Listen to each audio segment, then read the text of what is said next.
అందరికీ నమస్కారం. నేను మీ అనంతరామ శర్మ. మనకి రాశి ఫలములు చూస్తూ ఉంటాము. ఎందుకు చూస్తాము అసలు రాశి ఫలాలు అంటే, ప్రతి నెల కూడాను ఈ రాశి ఫలాలు చూసుకోవడము, లేదు ఇలా మీడియాల్లో వినడము, చేయడము చేస్తూ ఉంటాం.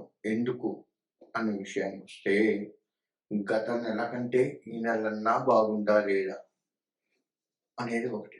ఒకవేళ బాగుంటే పర్వాలేదు. ఈ నెల మనకి సాఫీగా సాగిపోతుంది. ఈ నెల చాలా బాగుంది.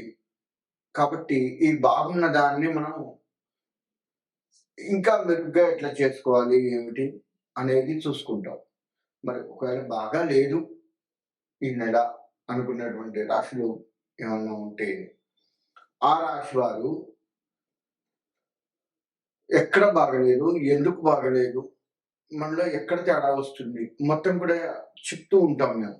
దేనివల్ల ఈ సంవత్సరం ఎక్కడ బాగుండట్లేదు, ఏం చేయటం వల్ల బాగుండట్లేదు అనేది కూడా కొన్ని చెప్పాల్సి వస్తుంది. కాబట్టి అటువంటివి మనం తగ్గించుకుంటూ, అటువంటి వాటి విషయాల జోలికి పోకుండా, ఉదాహరణకి కోపం ఎక్కువ నచ్చింది అనుకోండి, ఈ నెల మొత్తం మనం కోపాన్ని తగ్గించుకుంటూ ఏం చేస్తే బాగుంటుంది ఇంకా అనేది ఆలోచిస్తూ మనం ముందుకు పోతూ ఈ నెల కూడా మనకు అనుకూలంగా మారేటట్లుగా చేసుకోవచ్చు. అంటే జాగ్రత్త పడటం కోసము ఈ నెల మనం కొంత జాగ్రత్త పడుతూ, తర్వాత బాగున్నదనుకోండి దాన్ని ఇంకా మెరుగ్గా ఎట్లా చేయాలి అనేది చూసుకుంటూ, లేదు దాన్నే సరళంగా ఆ విధంగా అయినా సరే ఈ నెల గడిచిపోతే సరిపోతుంది అనుకున్నట్లుగా అయినా ఆలోచిస్తూ మనం ఈ రాశి ఫలాలు తెలుసుకుంటూ ఉంటాము. కాబట్టి రాశి ఫలాలు అందుకు తెలుసుకోవాలి కానీ, ఏదో చెయ్యొచ్చు, దీనివల్ల ఇంకేదో అవుతుంది, ఏదో ఒక్కసారి కలిసి వస్తుంది, ఇలా దయచేసి ఆలోచించకండి. మనకు ఒక్కసారి ఏది పడదు. మనం కష్టపడ్డ దాన్ని బట్టే మన యొక్క ముందుకు వెళ్ళటం ఉంటుంది. దానికి కాస్త గ్రహాలు కూడా అనుకూలిస్తూ ఉండాలి.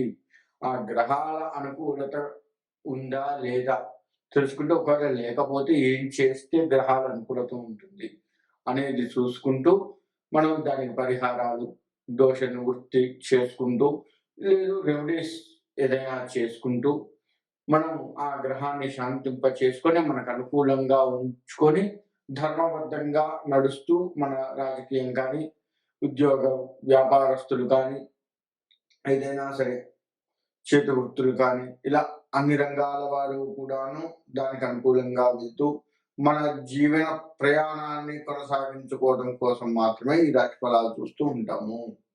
కాబట్టి ఇక ముందుగా మనము ఒక్కొక్క రాశి గురించి తెలుసుకుంటూ ముందుకు వెళ్ళే ప్రయత్నం చేద్దాం.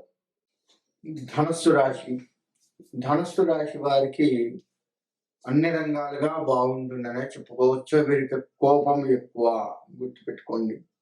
కోపం ఎక్కువ. ఆ కోపాన్ని తగ్గించుకుంటూ వెళ్తే అన్ని రంగాలుగా బాగుంటుంది. ముఖ్యంగా స్త్రీల విషయానికొస్తే మీ మాటకు ఎదురుండదు. కొత్త కొత్త వ్యాపారాలు మీ చేతి నుంచి జరిగితే ఇంకా బాగుంటుంది స్త్రీలకి. అంతేకాకుండా మీరు అనుకున్న పనులు అనుకున్నట్టుగా సాధిస్తూ ఉంటారు. సంఘంలో గౌరవ మర్యాదలు పెరుగుతాయి. మీకు ధనం బాగా చేతికి అందుతుంది. కాకపోతే వచ్చిన మరుక్షణం మీ చేతి నిండా డబ్బు ఉన్నది అనుకుని ఆనందిస్తున్న కాసేపట్లోనే ఖర్చు అయ్యే ప్రమాదం కూడా కనపడుతుంది. ఎక్కడ ఎందుకు ఎట్లా ఖర్చు అవుతుంది అనేది ఒక్కసారి చూసుకుంటూ జాగ్రత్త పడితే మీ చేతిలో ఉన్న లక్ష్మి ఎప్పటికీ అలా ఉండిపోతుంది. అసలు స్త్రీలంటేనే లక్ష్మీప్రదం. ఆ లక్ష్మీప్రదం చేతికి ఇంకా లక్ష్మి పూర్తిగా అందుతున్న తరుణంలో చేజారిపోయే ప్రమాదం ఉంది. కాబట్టి అక్కడ జాగ్రత్త వహించండి. మాట పట్టింపులు కొంత ఈ రాశి వారికి కనపడుతూ ఉన్నాయి. దాన్ని కాస్త సమతుల్యం చేసుకోండి. కొత్త పనులకు శ్రీకారం చుడుతూ ఉంటారు. గ్రహాలు అనుకూలించినప్పటికీ కూడాను కొంత ఇబ్బందులు పడక తప్పని పరిస్థితి అవుతూ ఉంది. ఎందుకు అవుతుంది అంటే, మీ ఉన్న ముక్కు మీద కోపం వల్ల అతి కోపమే మిమ్మల్ని అన్ని రంగాలుగా కుంగదీస్తూ ఉంటుంది, అన్ని రకాలుగా కూడా కుంగదీస్తూ ఉంటుంది. గుర్తుపెట్టుకోండి. చేతి వృత్తుల వారికి కూడాను నేను చేసింది బాలేదా, నేను చెప్పింది బాలేదా అని వెంటనే కోపాలు వస్తూ ఉంటాయి. దాన్ని కాస్త తగ్గించుకుంటూ ముందుకు వెళ్తూ ఉండండి. అంతేకాకుండా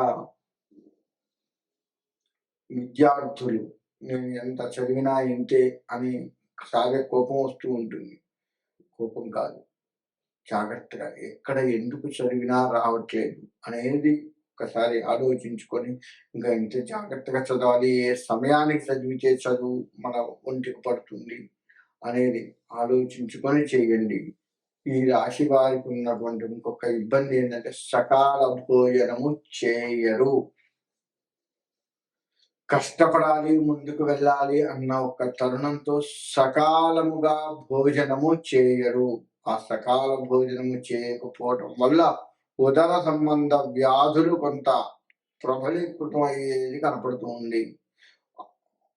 ఉదర సంబంధమైన వ్యాధులు ఉన్నవారు కూడాను ఇంకా దాన్ని అధికం చేసుకునేది కనపడుతూ ఉంది. అదొకటి.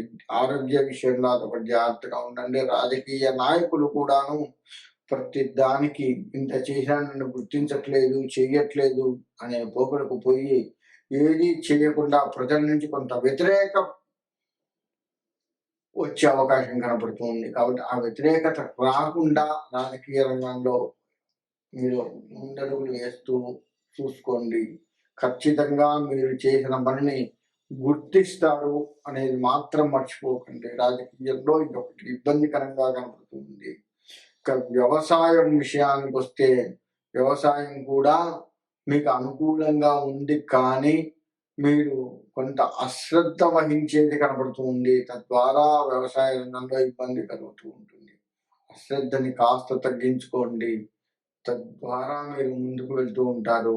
అదే మీకు శ్రీరామ రక్షగా కనపడుతుంది.